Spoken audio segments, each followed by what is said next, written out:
سبيل الدموع سبيل مريح هدايا।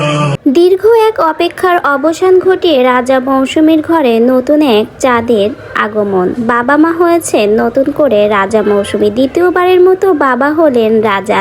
নতুন সদস্যের আগমনে রাজা এবং মৌসুমী দুজনে অনেক বেশি খুশি। সন্তানকে প্রথম কোলে জড়িয়ে আবেগে কান্না করেছে রাজা।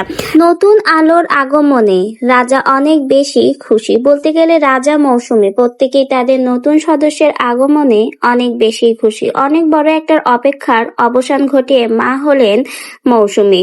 মৌসুমী এবং তার সন্তান আলহামদুলিল্লাহ দুজনেই ভালো আছে। মা এবং সন্তানের জন্য সকলেই দোয়া করবেন এবং মৌসুমী এবং রাজার বাবুকে দেখে মাশাআল্লাহ বলে যেতে ভুলবে না। ফুটফুটে একটা সন্তানের বাবা হয়েছেন আবারও রাজা।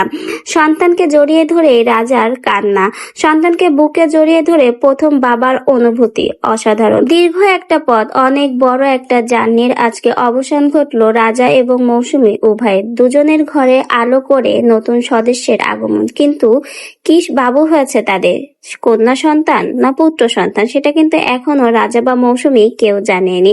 হয়তোবা সামনে বড় ধরনের সারপ্রাইজ দিতে চলেছে তারা। যে বাবু হয়েছে না কেন তার জন্য কিন্তু দোয়া রইল যেন মা এবং সন্তান দুজনে সুস্থ থাকে। রাজা মৌসুমীর সাথে পাশের বাসার ভাবি এবং তার ভাইও ছিল। সকলেই কিন্তু নতুন সদস্যের আগমনে অনেক বেশি খুশি।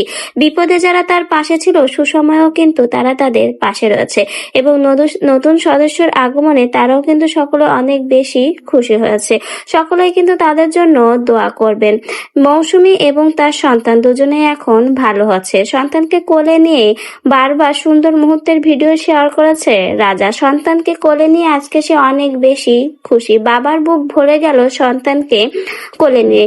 এই মুহূর্তের ভিডিও প্রকাশ করেছে রাজা নিজে। প্রতিটি মুহূর্ত, প্রতিটি অপেক্ষা, প্রতিটি প্রতীক্ষার আজকে অবসান ঘটিয়ে নতুন চাঁদের আগমন রাজা মৌসুমীর সংসারে। আবারও তারা বাবা মা হলেন। বিশেষ করে রাজা দ্বিতীয়বারের মতো বাবা হলেন।